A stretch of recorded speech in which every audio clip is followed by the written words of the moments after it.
For as the light of the morning cometh out of the east, and shineth even unto the west, and covereth the whole earth, so shall also the coming of the Son of Man be. Therefore sanctify yourselves, that your minds become single to God, and the days will come that you shall see him. For he will unveil his face unto you, and it shall be in his own time, and in his own way, and according to his own will. This is unveiling Jesus Christ.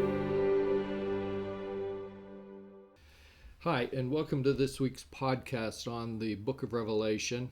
I'm John Cassanet. I'll be your host as usual. This is about my fifth podcast, and if you're still watching and or listening, I can only say you must be a glutton for punishment. This week's podcast is entitled Numerology and Symbols, but if it were to have a subtitle, I'd probably call it the Lettuce Sandwich Podcast. Now, to give you a little background on the lettuce sandwich, I have to go back many years into my youth when I was working on my grandfather's ranch in Saratoga, Wyoming. And in those days, we used to do what's called custom haying. So we would take our equipment and we would go to various ranches in the valley and would put up their hay in the summertime. And we had a pretty good sized crew. Our equipment, a lot of it was kind of held together with baling wire and bubble gum, but I'll tell you what, we could put up some hay on. If we had good conditions, good weather, a good hay crop, we could easily put up 100 ton of hay a day, and that's a pretty good amount. So when we would go out and we would travel to the various ranches in the area, we'd usually take our lunch with us, but if we were closer to home working on our own hay, then my grandmother or my aunts would bring up lunch to us, and we'd eat there in the hayfield wherever we were at. But on this one particular day, we were working at home on what's known as the 18 acres, and for whatever reason, we didn't have any lunch set up, and so we sent my grandfather down to the town in Saratoga to pick us up some lunch meat and making sandwiches, things of that nature. And he's gone a little over an hour, which is about right given the distance he had to travel. He comes back. We all start gathering around one of the hay cribs to have lunch, and we're pulling stuff out of the grocery bags and the bread and condiments and lettuce, stuff like that. And as we start to kind of look around a little bit, we're kind of noticing there's no lunch meats. And my grandfather, he was just kind of immune to some of the looks we were giving him, like, where's the beef, And after a minute, he kind of noticed that we're all looking at him. Nobody's asking him where's the beef or where's the ham and the cold cuts and stuff like that. And he'd already gotten his sandwich, put a piece of lettuce between a couple slices of bread, was just munching away. And so finally, I think it was my Uncle Will worked up the nerve to ask Grandpa, where's the meat? And his response was, "What's the matter with you guys? Haven't you ever had a lettuce sandwich?" And so the thing I could tell you is, up until that time in my young life, I can honestly say, no, I don't think I'd ever had a lettuce sandwich. But I had one that day, and that was also probably the last day that I ever had a lettuce sandwich. And you might be asking yourself, now that you know a little bit about the background of the lettuce sandwich, what does that have to do with the Book of Revelation? And the thing that it has to do is the numerology and symbols that we'll be talking about today as we discuss the Book of Revelation. Because if you don't understand the numerology and the symbolism in the Book of Revelation, then it's a little bit like eating a lettuce sandwich. And you might have been eating a lettuce sandwich for your whole life when you've read the Book of Revelation, and frankly a lot of other scripture. If you don't understand the symbology, then essentially you're going through life eating a lettuce sandwich, never realizing that you're actually missing the real meat of what's contained in the scriptures. And so that's what we want to try and avoid. From now on, I'm going to teach you about the the numerology and the symbols so that you'll never have to eat a lettuce sandwich again when you read the scriptures. I have one other illustration. This one comes from a comedy, a situational comedy, something like Laughing or something. They were kind of doing a satire on the Lone Ranger, and for those of you who are old enough to remember the Lone Ranger and his sidekick Tonto, Tonto always used to call the Lone Ranger Kimosabi.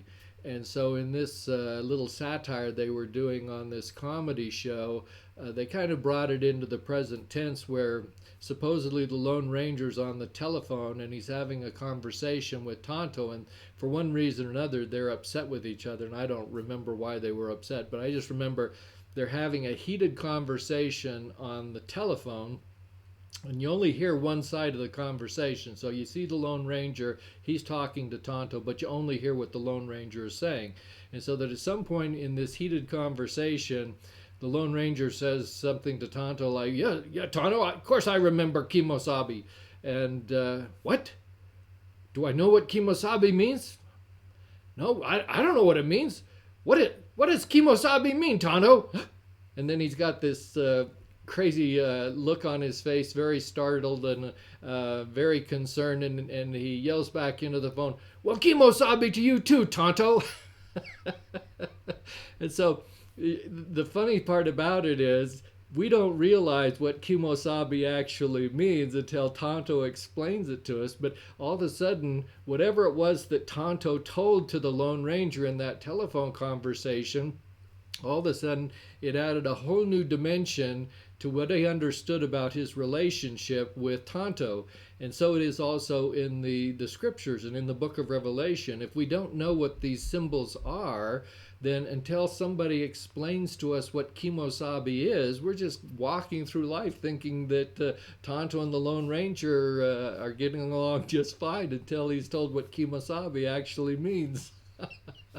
So at any rate, it's a little bit like the Romans. They don't realize, for example, the meaning of the first beast in Revelation 13. To them, it's just a Kimosabi that no one's ever bothered to explain to them. But if they realize what the first beast was, and that it was to them a Kimosabi, they would have gotten upset, and history might have been quite a bit different. So that's what we're going to be doing today. We're going to try to understand better what the Kimosabis of the book of Revelation are, so that we don't have to go through the rest of our lives eating lettuce sandwiches without ever realizing that that's all we're eating in our lives is the lettuce and not the meat. So now, last week we talked a little bit about the structure of the book of Revelation, specifically the 10 divisions in the book of Revelation, which help to establish the foundation for understanding the content. So today, as we talk about the numbers, primarily the numbers, not so much the symbolism part of the book of Revelation, although the numbers have a great deal of symbolism associated with them. So today, at any rate, we'll be talking about the numbers and how they are an important part to our understanding of the book of Revelation. So if the divisions in the book of Revelation that I talked about last week represent the foundation for our understanding, then the numbers represent an important part of the structure, kind of like the framing of the walls that eventually will hang pictures on and nice images and symbols that'll be representative of the finish work on the structure that we're building. So that's kind of the sequence of how things are coming together. Today we get to deal with an important part of the structure, which is the framing. So now, what does it mean when we talk about numerology? It has several different meanings depending on the context. There is a certain occult associated with numerology called arithmancy, and this deals with the supernatural, mystical, or magical beliefs and practices. It's essentially a false worship in which numbers have a divine relationship to corresponding events. It's akin to the paranormal, the astrology, the divinatory arts. It's like, back in the old days, they used to have what's called the Twilight Zone. It's the old do-do-do-do-do-do-do-do. That's as far as I go in my singing. And I'm not talking about Twilight. So for those of you in the younger generation, there used to be a show called The Twilight Zone. It's not that the romance between vampires and stuff called Twilight, which I've never seen an entire episode. So you men in the audience, you'll be happy to know I'm not going to be quoting Twilight in this podcast series. And my apologies to the ladies who might be enamored with the story. But at any rate, it's the Twilight Zone and astrology and paranormal kinds of things happening. So that's not what we're talking about. The numerology of the Book of Revelation doesn't have anything to do with the cult. It doesn't have anything to do with if you draw a certain card off the deck, this is what's going to happen in your life.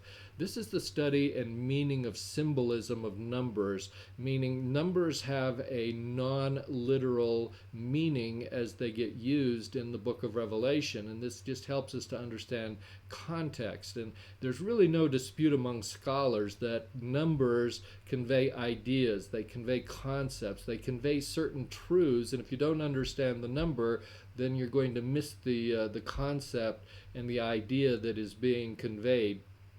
And so, how do these concepts or truths come about? What was the context for their creation? A lot of it goes way, way back in history, in the historical uses of certain numbers that came to be used in a symbolic way. So there's a lot of history involved. And this isn't just something that's a part of the Jewish culture, the Hebrew or Israelite concept. This is in other ancient cultures and civilizations, including the Babylonians and probably even before then. So the idea is that essentially these numbers from a very long history convey a certain meanings. So we always say that a picture is worth 1,000 words. Well, numbers are that way too. And by that I mean not the number two, I mean TOO. Numbers two have this idea that they convey words. And the big question with the numbers is, what are the 1,000 words that they convey? Because a picture, you look at it and you can see a lot of meaning. You get a sense of what it's saying to you. But with numbers, you have to sometimes wonder, what exactly am I supposed to understand from this particular word in this particular context? So let me give you an illustration of how these things can have different meanings. So when I was living out in California, because I was an attorney, I kind of follow cases and other things. And I came across this story one time about a person who had ordered his vanity license plate, and he got into a dispute with the DMV about what he wanted to have on his license plate, because what he had was his name, and I can't remember the guy's name, but the last three letters of the license plate was going to be Hoe, H-O-E. So if his name was Bob, it would be Bob's Hoe. So we just use Bob for ease of reference. So when he submitted his request for that on his license plate, the DMV turned him down because they have this standard that whatever you put on your license plate, it can't be vulgar, it can't be pornographic, it can't be swear words, it can't be obscene, things like this, all right? And so the person that reviewed this at the DMV kind of thought, well, this looks like it's some kind of an obscenity associated with a whore. And so because it has the word hoe in it, we're not going to let him have it. So, freedom of speech is alive and well, except on license plates in California, which I frankly am in favor of, so I'm not being saying anything bad about the rule. But at any rate, so Bob appealed the decision of the person reviewing his case. It went to an administrative hearing. And, I, as an attorney, I attended a number of administrative hearings where I was making arguments, and I found that they tend to be a little bit lopsided in favor of the agency that they are administering their cases. And so Bob lost in the administrative hearing. He actually went to Superior Court to get a rehearing of the administrative decision that denied him his right to have Bob's Hoe on his license plate. Well, when the evidence was presented, it turns out that Bob owned a Chevy Tahoe. And he'd actually had this vanity plate for a long period of time. So when he was getting his renewal, it just all of a sudden they changed their tune and said, no, you can't have it anymore. And the context of the Bob's Hoe was, and it wasn't some kind of a derogatory, inflammatory, or obscene term. It had reference to the fact that his name was Bob and he had a Chevy Tahoe, so it was Bob's Hoe. And he won the case. So he got to have Bob's Hoe on his license plate. But you can see how numbers and words of this type, if you don't understand the context, then you can have a very different kind of interpretation. So when it comes down to numbers and the question of what does this number mean, what are the 1,000 words that I am supposed to be deriving from this particular number, the context is helpful to understand exactly what they mean. So with that background kind of in mind and by way of introduction, what I want to do is begin to walk through with you the various numbers that have important meanings in the book of Revelation, and frankly, not limited to just the book of Revelation. It can have meanings associated in other scriptures as well. And we're just going to kind of take them in order, beginning with the lowest significant number. And it's not to say that other numbers don't. If I don't cover your favorite number today, it's not because it isn't important, but it just doesn't have the kind of significance that the numbers have that I'll be discussing with you today. So the first number that we begin with is the number 3. Not surprisingly, this is a divine number associated with the Godhead. And so you have the Father, the Son, the Holy Ghost, this threesome, which is part of what the Catholic Church would call the Trinity. And, there are different meanings about what that means and inconsistent doctrines. But at any rate, the idea of 3 is associated with that divineness. Now, it also is associated with completeness, a fullness in both a sacred and in secular context. In the Jewish society, there were 3 great feasts that required them to make their pilgrimage to Jerusalem each year. And so 3 being a divine number, they had 3 that actually required people to travel to Jerusalem. These included the Passover was the first one. Now the Passover gets held on the first full moon after the spring equinox, and it typically falls in the March-April time period, but it doesn't ever stay the same because it's based on whenever the full moon hits. And so in the Jewish lunar calendar, this would have been the 15th of Nisan, which is the first month, and that's the 7th month in the civil calendar. And so you get these one, and we'll talk about 7 a little bit later. The second of the 3 great feasts was the Feast of Weeks, known as Pentecost. That feast occurred 7 weeks after the Feast of the First Fruits and happened in the May-June time period. And so once again, you start to see these numbers coming up. 7 is going to be very common, and we'll talk about that when we finally get there. The last of the 3 great feasts would have been the Feast of Tabernacles, also known as Sukkot, or the Ingathering, or the Feast of Booths. Usually happens in about the September or October time frame. This was held on the 15th day of Tesseri, and that would have been the first month of the Jewish civil calendar and the 7th month of their ecclesiastical or lunar calendar.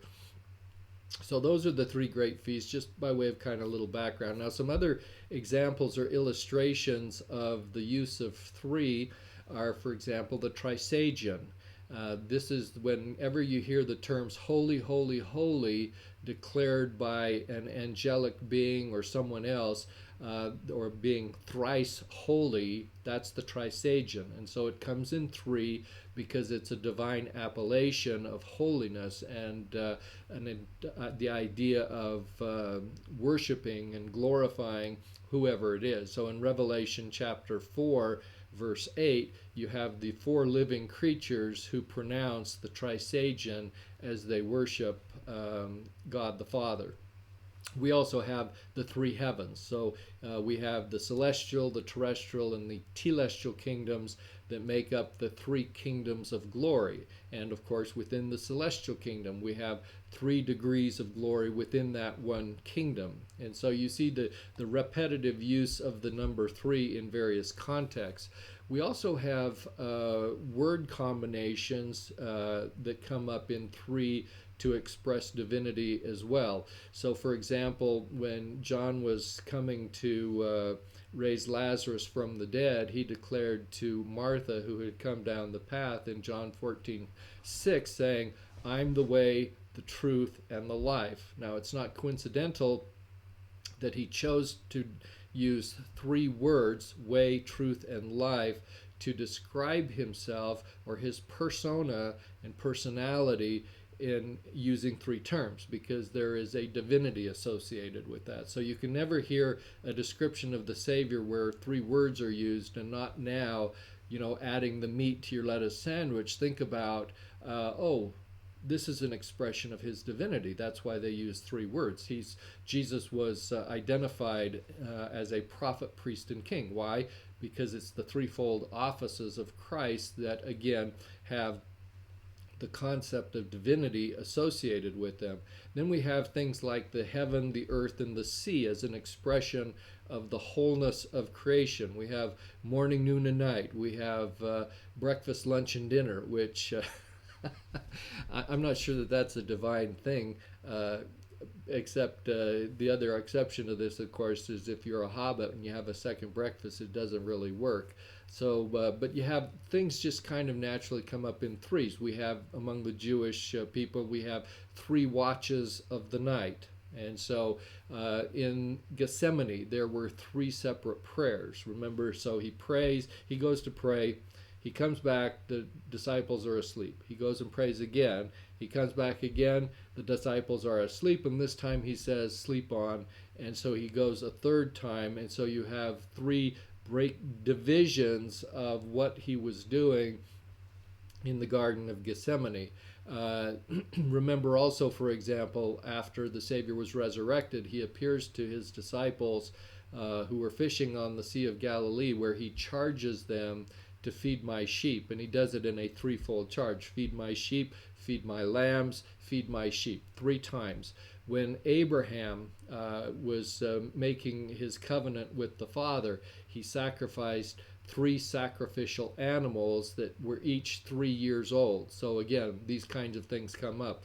Then we have, outside the context of the Bible, we have the 3 witnesses to the Book of Mormon. Now you might say, well, that just has happened to be a coincidence. They were 3 guys that were handy and available to have the angel declare to them that Joseph Smith translated the plates that they were seeing by the gift and power of God. But that's not the case at all, because we have 3 different scriptures that specifically identify that this number was decided hundreds and thousands of years before Joseph Smith translated the Book of Mormon.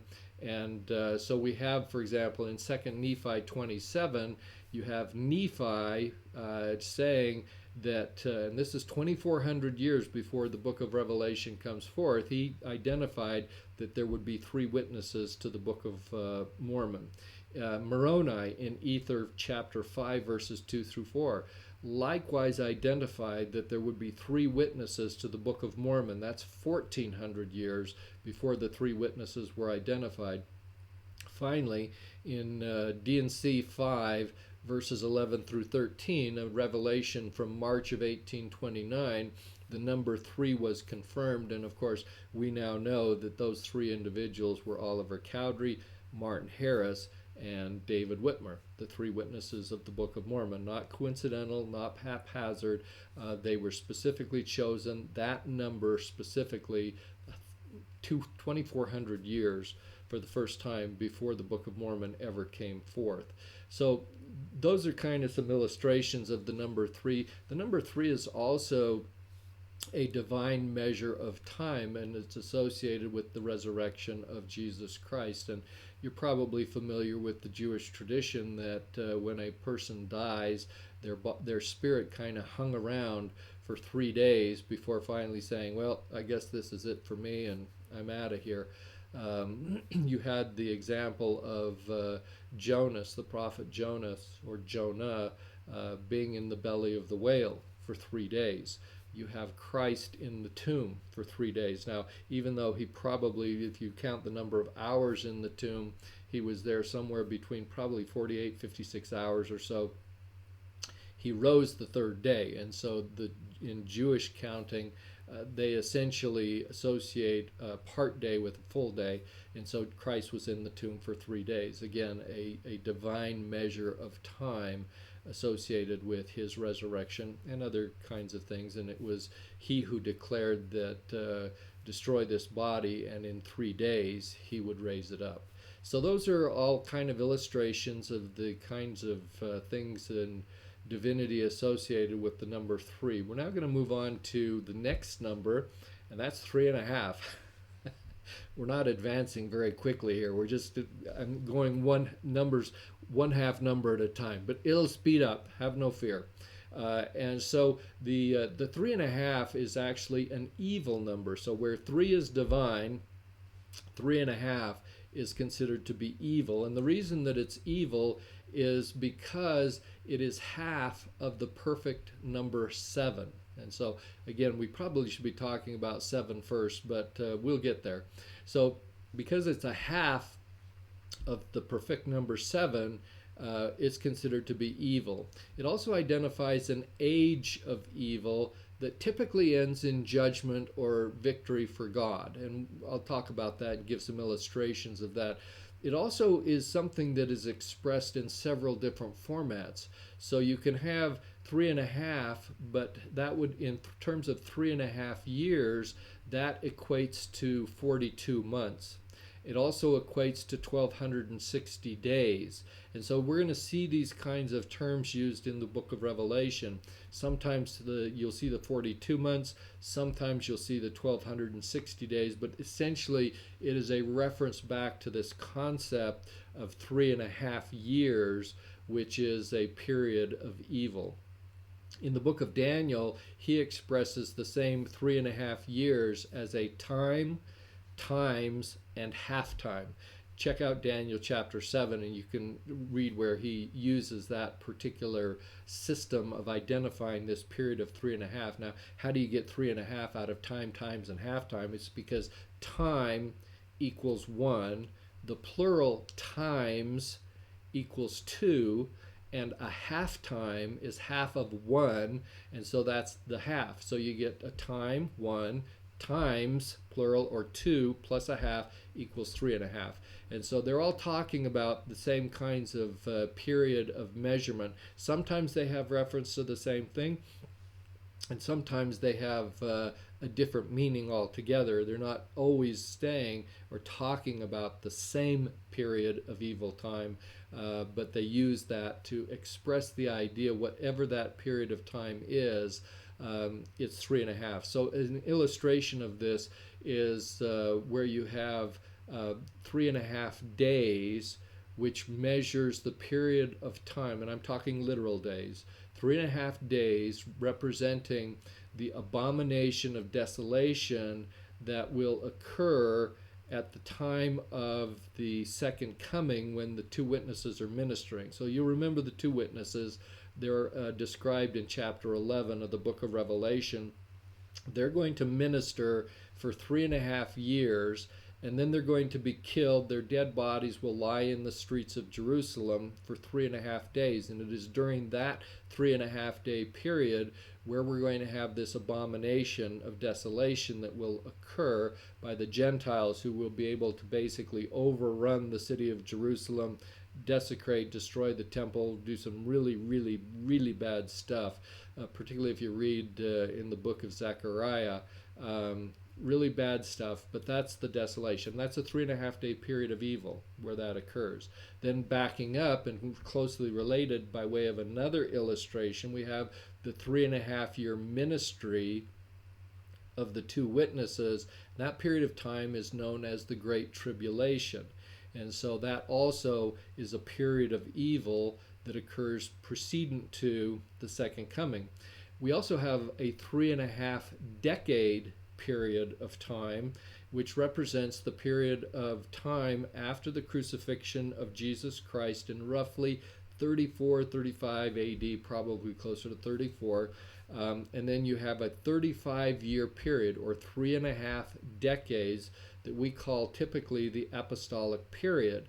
And the church did pretty good initially, but by the end of that 3.5 decade period of great evil, the church basically had been largely destroyed. The last of the apostles had been killed, leaving John alone as probably the sole surviving apostle as of about 70 AD, which coincides in time with the destruction of Jerusalem and the temple as Jesus had prophesied on the eve of his crucifixion, as recorded in Matthew chapter 24. So again, you have all of this concept of 3.5 being a period. Could be a day, could be years, could be decades. But the idea is it's a measurement of time reflecting a period where Satan is in control and is a period of evil. Now, I want to give you one other little illustration that we find in the more modern history with Joseph Smith. And if you ask yourself the question, which we don't know the answer to specifically, of when did the first vision occur? It was never recorded in Joseph Smith's history. The closest he comes to talking about the date was in the spring, early in the spring of 1820. And he talks about it being a beautiful, clear day, et cetera, et cetera. And some people have gone back and looked at the weather charts from 1820 and looking at the type of work that he would have been performing in that area of New York, where they'd be gathering maple syrup and the maple syrup crop. And they do all this kind of stuff to figure it out. But they concluded, based upon the weather and other things, that the first vision would most likely have occurred in the March time frame, and they had a specific date based on weather and stuff like that in the latter part of March of 1820. Now, I could have saved them a lot of trouble, because I'm concluding that the 3.5 year period that we're talking about as this era of evil applies to what Joseph Smith happened to him after his first vision. And so I'm going to read you a couple of accounts of what he described happened to him after his first vision. And this is from the Joseph Smith history, chapter 1, starting in verse 21. And this is Joseph saying, "I soon found, however, that my telling the story," that is of his first vision, "had excited a great deal of prejudice against me among professors of religion, and was the cause of great persecution, which continued to increase." And he goes on to talk about how he's only an obscure boy of 14 or 15 years old, so why would anybody take any notice of what he had to say in the first place? But nevertheless, his telling the story created a bitter persecution, and this was common among all the sects, all united to persecute me. So that's verse 22. Then we jump forward to verse 27, where he says, "After his first vision, I continued to pursue my common vocations in life until the 21st of September, 1823, all the time suffering severe persecution at the hands of all classes of men, both religious and irreligious, because I continued to affirm that I had seen a vision." And then he concludes with this statement in verse 28, "I was left to all kinds of temptations, and mingling with all kinds of society, I frequently fell into many foolish errors and displayed the weakness of my youth." Again, referring to the period of time since his first vision and when he had his visit from the angel Moroni, because that's what happened on September of the 21st of September of 1823 is the date on which the angel Moroni came and visited him. Now, what does that all have to do with 3.5? Well, let's back up. Back up 3.5 years from September 21st, which Joseph describes as this horrible period of persecution. And if you back up 3.5 years, guess what? You come right to March of 1820. And if it was exact timing, it would put it roughly about March 21st of 1820, which coincidentally is when these guys who are studying all of the atmospheric conditions and everything else about Joseph's life and his vocation and everything, that's when they put it. But it's kind of interesting that Joseph Smith describes this era of evil, persecution, and temptations that he faced for 3.5 years after his first vision. I'm not saying that's what's going on, but I think that it is consistent with the idea that 3.5 is a number that consistently comes up. You ask yourself, how long was the drought in the time of Elijah? Remember, he had the seedling powers, and he declared, well, you know what? We're not going to have any rain. How long did it last? 3.5 years.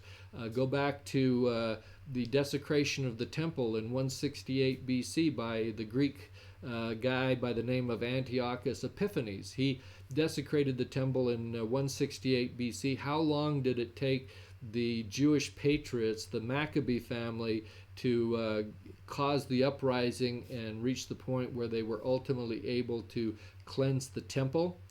3.5 years. How long was the Roman siege in Jerusalem prior to its ultimate destruction in 70 AD?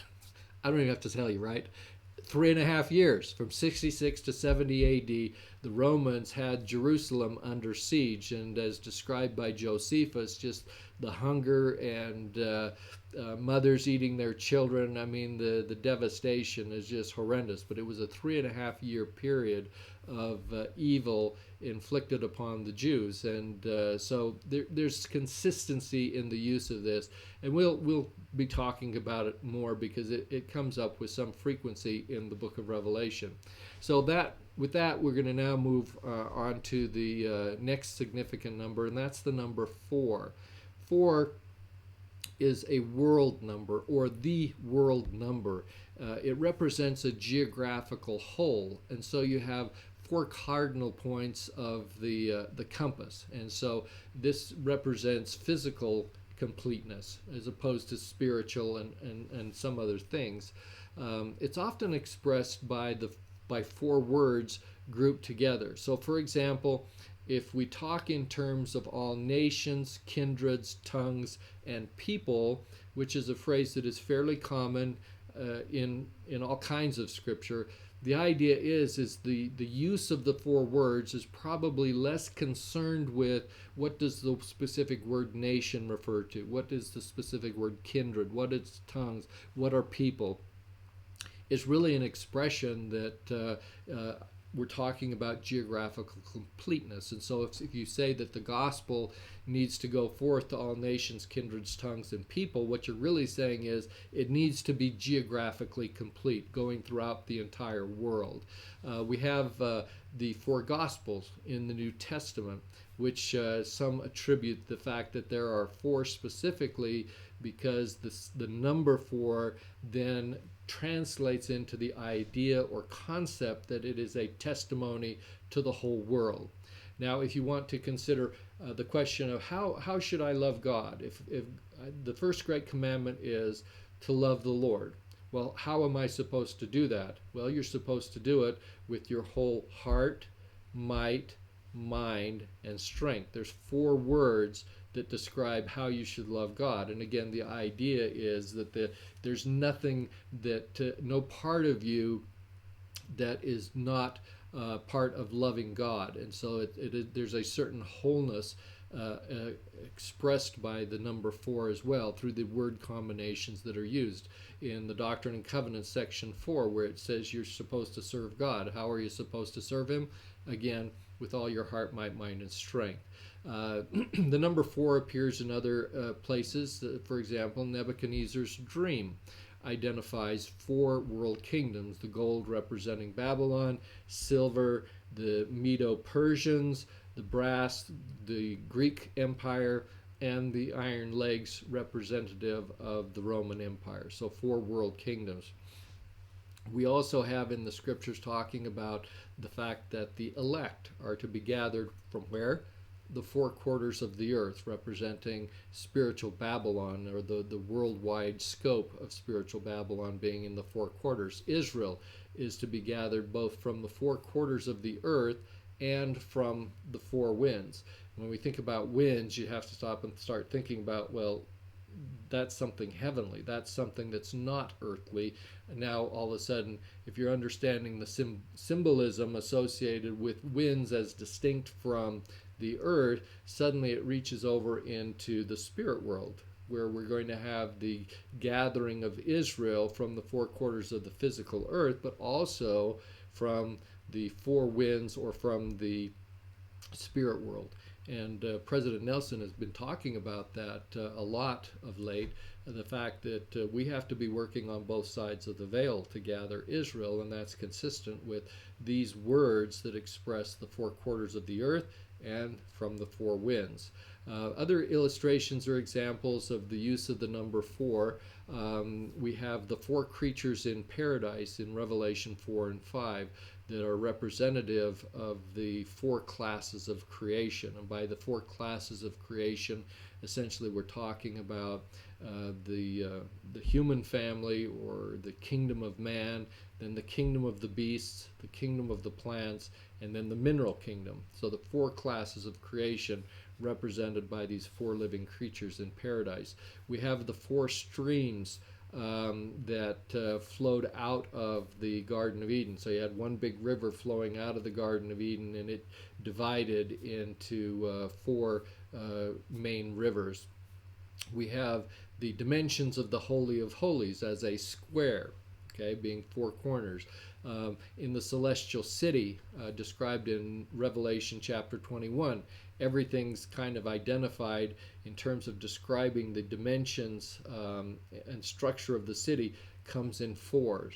We have the 4 restoration angels that are identified in Revelation chapter 7. We have the 4 angels in the Euphrates River that arise at the time when Armageddon is going to begin in Revelation 9. So you can see the use of the number 4 is used fairly frequently, as is 3, 3.5, and these other numbers as well, to essentially identify this fullness of geography, or the fullness of the soul, things of that nature. Okay, so now we're going to move on to the number 6.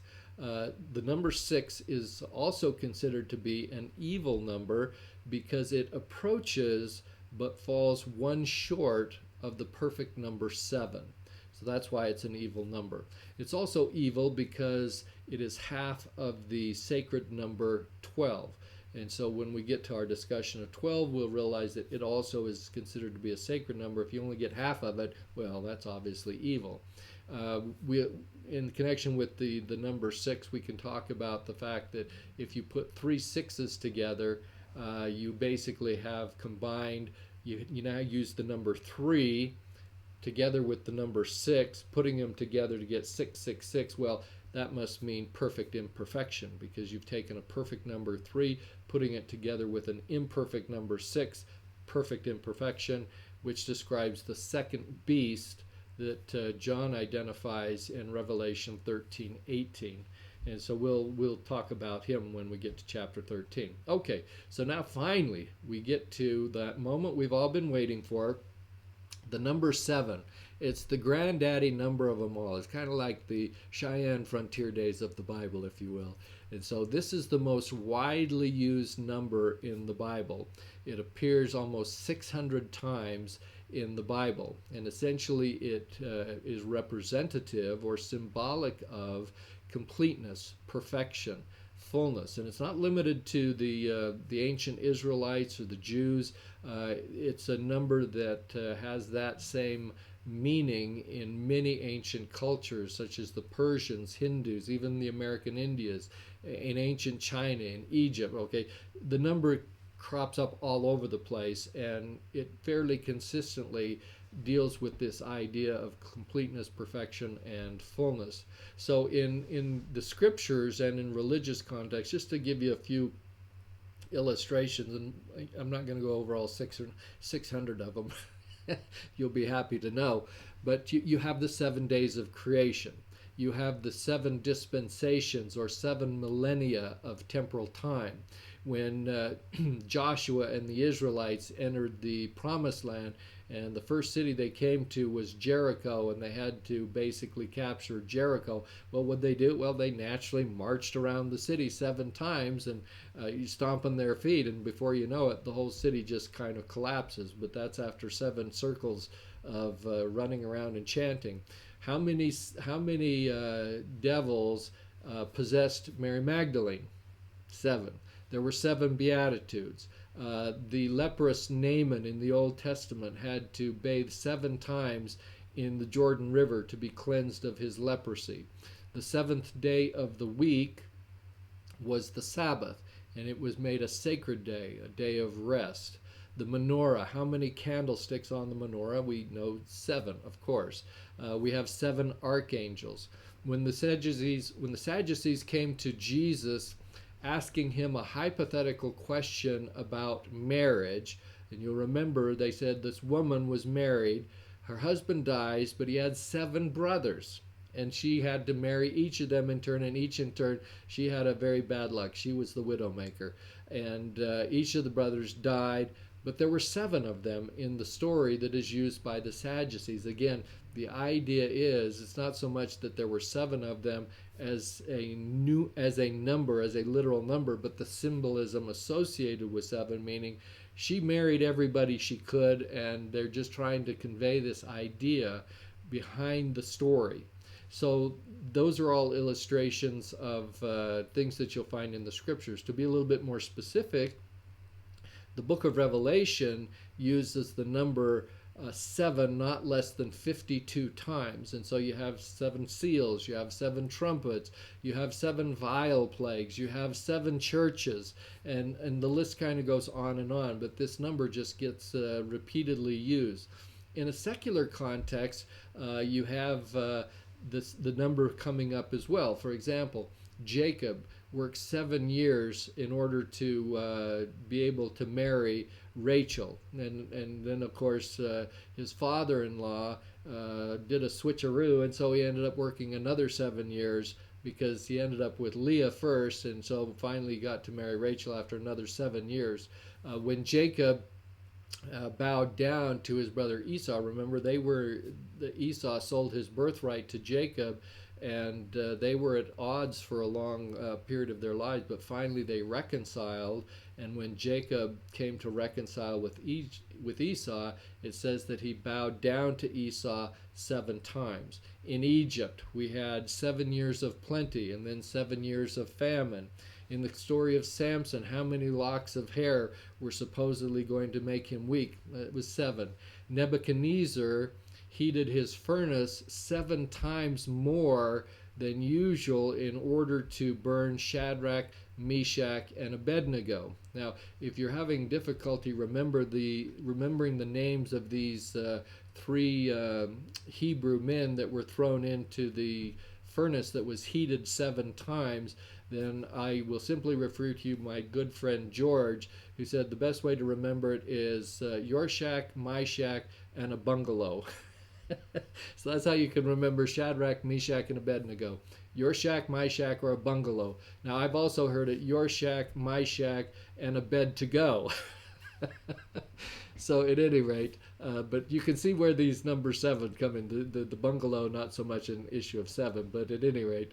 Now, the 7, in addition to having this numerical significance, was also used as an outward token or sign of when a covenant was made. And so anciently, if you were going to ratify it, what you would do is you would seven it. Okay, so that's because the root word in Hebrew for the word seven is Shiva, and the Hebrew verb from that same root means to make an oath.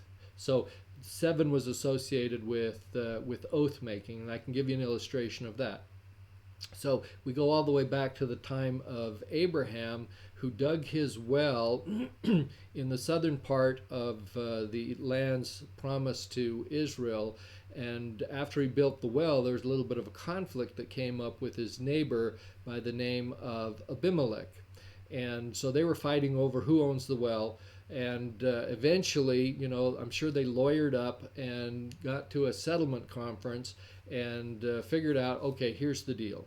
And after they made their contract confirming that Abraham owned the well, Abraham then brought in these 7 ewe lambs at the time that the contract or the oath covenant was being made. And Abimelech kind of said, well, what's up with the 7 ewe lambs?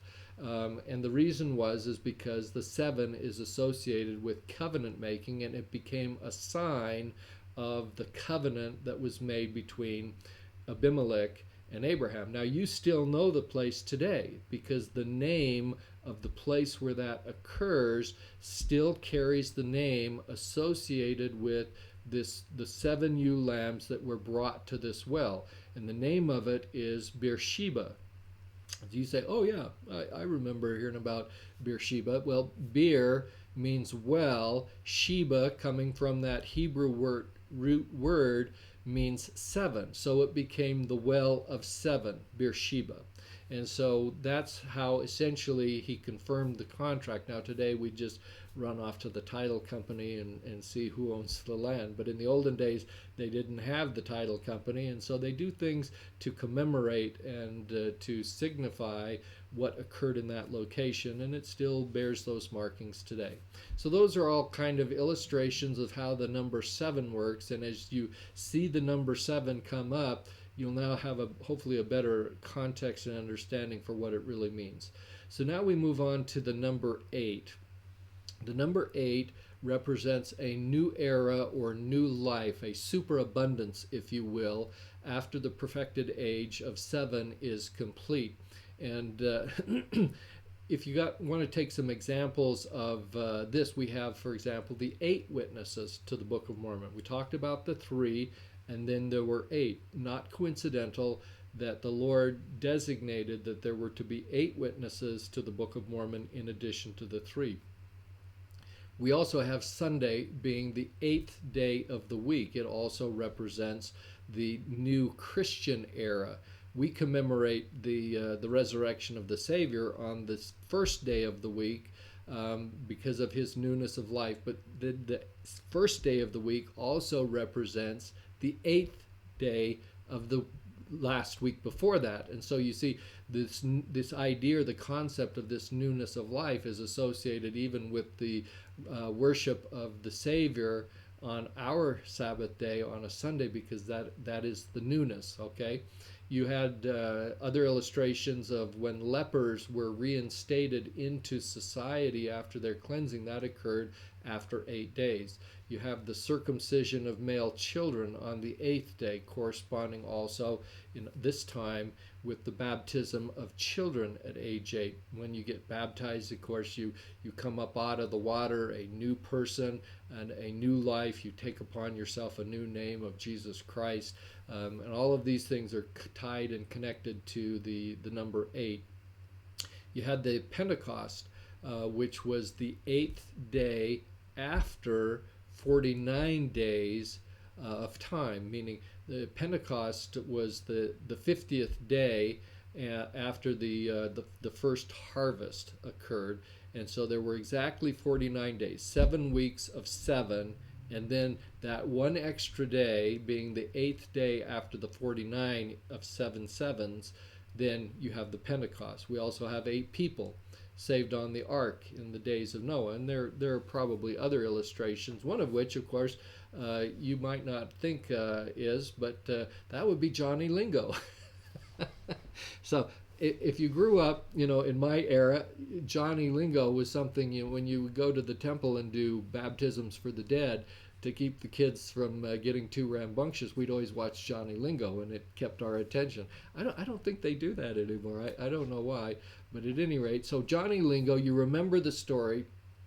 Johnny Lingo was getting to the ripe old age where he was to marry, and he wanted to marry Mahana.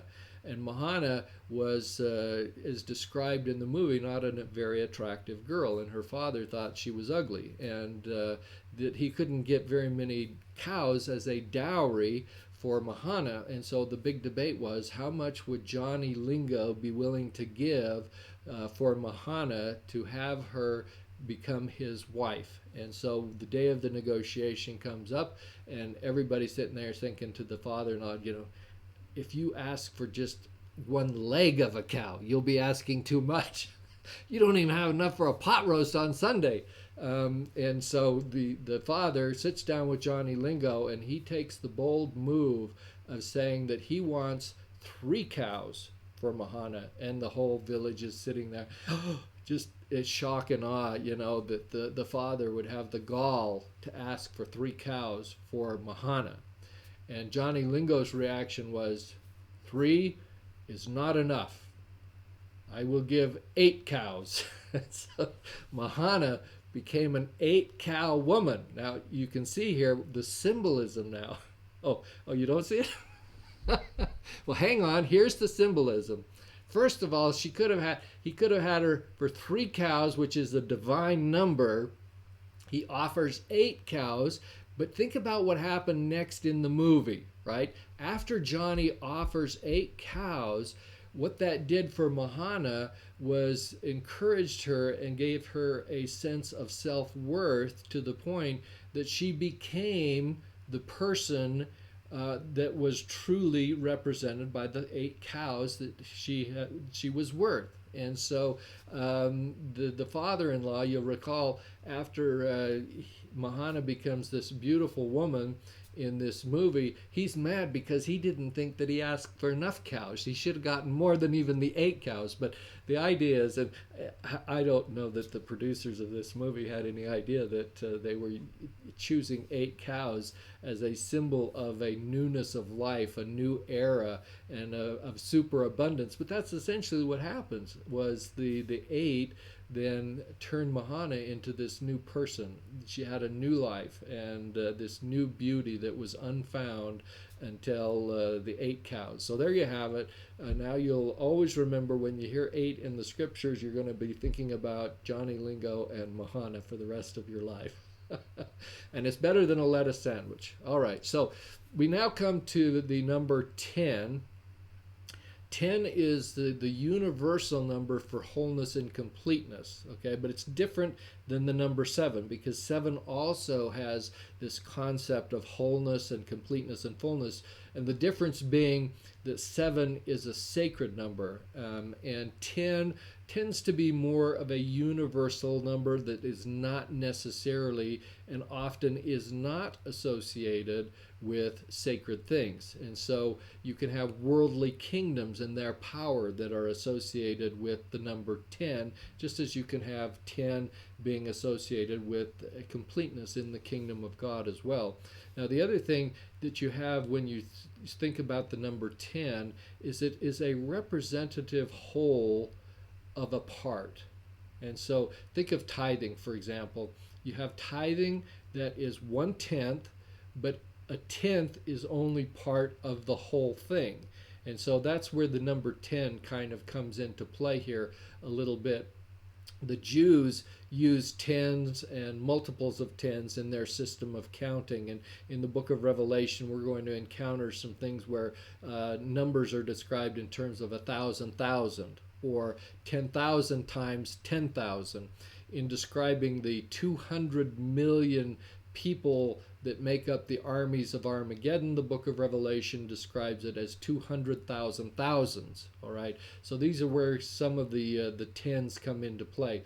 In other examples, we have an earthquake that's going to happen in the 11th chapter of the book of Revelation, where we have the earthquake destroys a tenth part of the city, okay, a whole of a part. We have the 10 Egyptian plagues, which again represent, it's not like he destroyed the Egyptians, but they were effectively a part of the whole of the Egyptian culture was destroyed by the 10 Egyptian plagues. You have the 10 tribes of Israel, the 10 lost tribes, okay? They're a whole of a part, or part of the whole. You have 10 kingdoms that are often described as the 10 toes in the image from the dream of Nebuchadnezzar. We have 10 kings of the modern era. Not that there are just 10 kings or 10 countries in the modern era, but these are the whole of a part, or a representative part of the whole of all the kings in the modern era. In the millennium, we have 10 times 10 times 10 to arrive at 1,000. In the temple, the Holy of Holies, the dimensions were 10 cubits by 10 cubits by 10 cubits. We have 10 lepers, we have 10 talents, we have 10 virgins.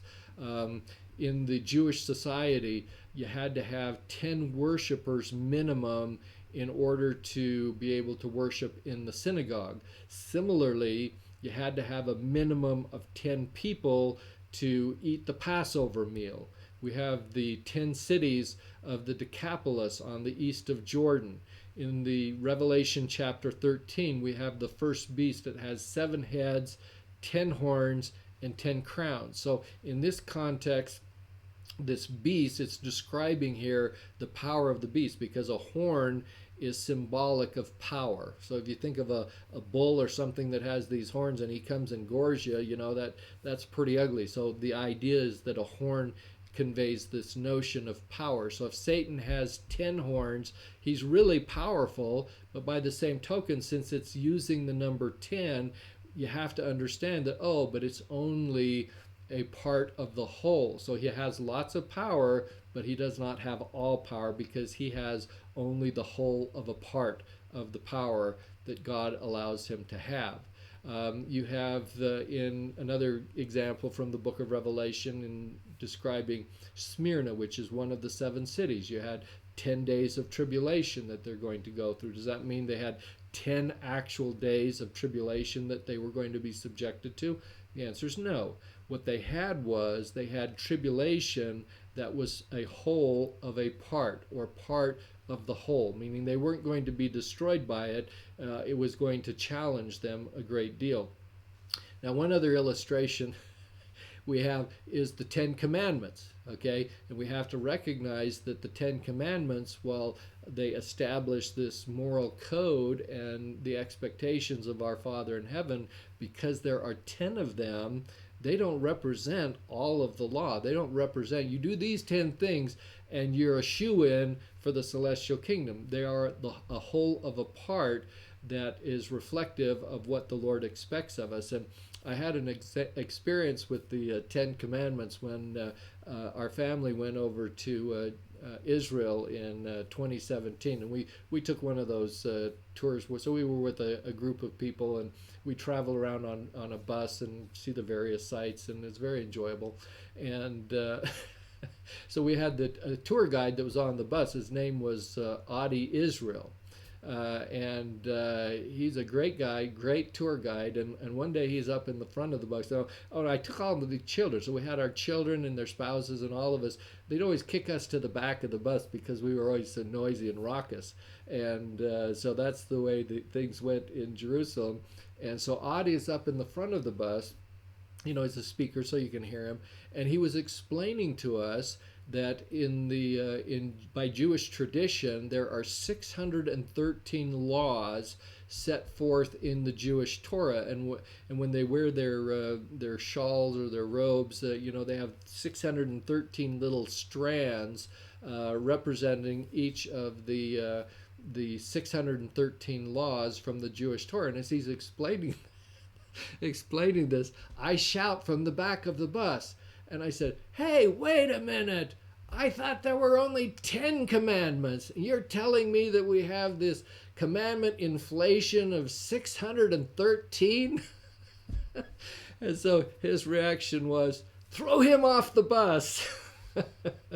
So at any rate, I don't know so much about whether there's 613 laws, but I do know that the 10 commandments are essentially 10 in number because they represent the part of the whole law that God expects us to live. And if you don't take my word on that, then you're going to get thrown off the bus. So the last number that I want to just talk about is the number 12. 12 is also a sacred number. It's rooted obviously in the 12 tribes of Israel and the 12 apostles, of which there are always 12 in number. It's also called the priesthood number or the church number because of its association with the 12 tribes and the 12 apostles and the fullness of the priesthood. The number symbolizes perfection and exaltation in the celestial kingdom. And so what you have, the number of exalted people in the celestial kingdom are numbered according to the 12 tribes of Israel, and specifically the patriarchal order or patriarchal government in the celestial kingdom is based on the number 12. And so you have things where the 12 includes the 144,000 servants, which is derived from multiplying the number 12 or squaring it, multiplying it by itself or squaring it times 1,000, 1,000 being a superlative number. And these are the 144,000 servants that John first describes in Revelation chapter 7, who have to be sealed in their forehead. They then show up in the first and second verses of chapter 14, where they're standing on Mount Zion with the Savior. And so they represent exalted people. And so when you see this, excuse me, when you see this 144,000 servants, you have to understand we're talking about exaltation worthy people. And so sometimes in the church we tend to be a little bit lax and not as precise as we could be of what's going on in the celestial kingdom, and we fail to distinguish those that go to celestial glory from those that go to an exalted state within the celestial kingdom. These 144,000 servants, you have to always remember the message conveyed behind that is a fullness of priesthood, fullness within the patriarchal order of government. And so if you keep that in mind, then it's a lot easier for you to recognize what is being discussed here. So some of the examples of the use of the number 12, you'll find a number of them in Revelation chapter 21, where it's describing the celestial kingdom as a city, and it has 12 gates, it has 12 foundations. All of the dimensions of the wall are associated with the measurement of 144 cubits. You have in the celestial kingdom a tree of life that bears 12 fruits in 12 months. So all of those things again lead to this concept of sacredness and exaltation in the celestial kingdom. In other illustrations, you have Elijah, who was on Mount Carmel having his little duel with the 500 priests of Baal.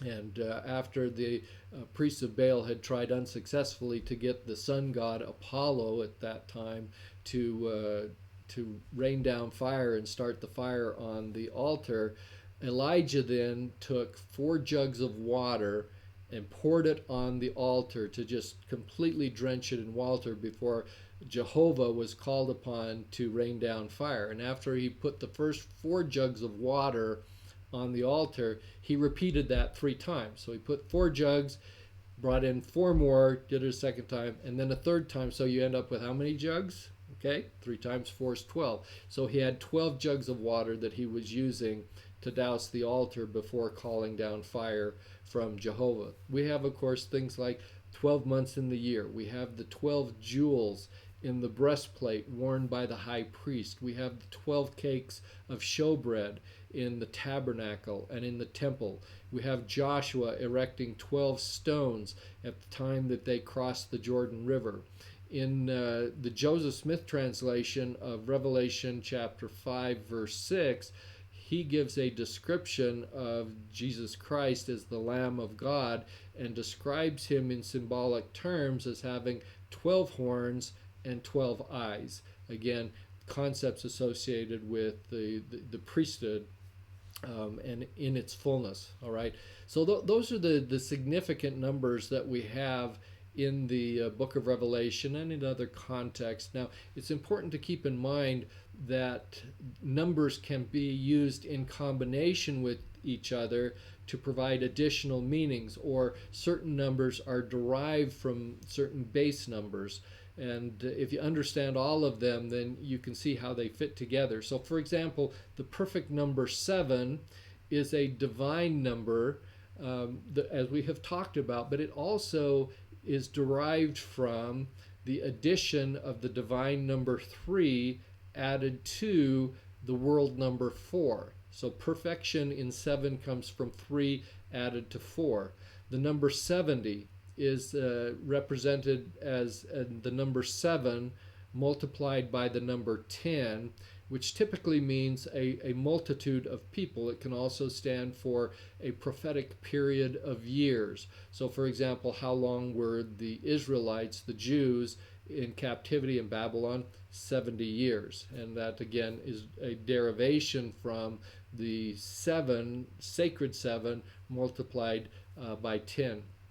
It's also kind of interesting that Jerusalem was destroyed by the Romans in 70 AD, which, if you look at what happened at the midpoint, we've talked about this concept of an evil era of evil being 3.5. Well, between 0 and 70 AD, the midpoint of that would have been the crucifixion of Jesus Christ. And so roughly 3.5 decades, or an era of evil, after Christ was crucified, you have the destruction of Jerusalem, which ends up as 7 multiplied by 10, deriving the number 70. So other uses of the number 70 come up when Jacob entered Egypt with his family to avoid the famine in Canaan. He went down there, according to the biblical account, with 70 descendants. Now that could be 70 individuals, but more likely what it's expressing is this idea of a divine number of people, a multitude of people that were going down into Egypt as part of Jacob's family. You then have 70 elders of Israel in the time of Moses, and again 70 ministers in the time of Christ. During the Feast of the Tabernacles, you have 70 bullocks that were sacrificed during that particular week. There were more sacrifices in that week than in any other festival or feast that were held by the Jews. Then you had, for example, Daniel's 70 weeks prophecy that's found in Daniel chapter number 9. And the whole prophecy, it's only 4 verses long, but it's all about 70. And I'm actually going to spend one podcast doing nothing but talking about Daniel's 70 weeks prophecy, and we'll do that in November, in a few weeks from now. But that's a prophecy that you need to understand in order to understand some of the timing of events that occur in the book of Revelation. Specifically, it establishes the length of period of time for the Battle of Armageddon. Spoiler alert, plug your ears if you don't want to hear. It's going to be 7 years, and that's derived from Daniel's 70 weeks prophecy that we'll talk about in November. The other combinations of numbers, I mentioned this briefly before. If you put 3 6s together, you get the 666 to define the perfectly imperfect beast in Revelation chapter 13. And I mentioned this one also before when I was talking about the number 12 being a priesthood number. If you square that number to get to 144, then multiply it by the superlative number of 1,000, which is 10 times 10 times 10, or 10 cubed, you come up with 144,000 as a representative symbol or number for the fullness of priesthood power and exaltation worthy saints. So that's a little bit about the symbolism associated with numbers, particular to the book of Revelation and more generally to the Bible as a whole. And my hope is that as you understand these numbers, they will begin to speak deeper and more significant meanings to you as you read the scriptures, and certainly as you read the book of Revelation, than you have had in the past. And as you understand what these words mean and they begin to speak to you, then you can go through life with a full meat sandwich, and you're not stuck with just a lettuce sandwich. And I hope that will be the case for you. I'll see you next week.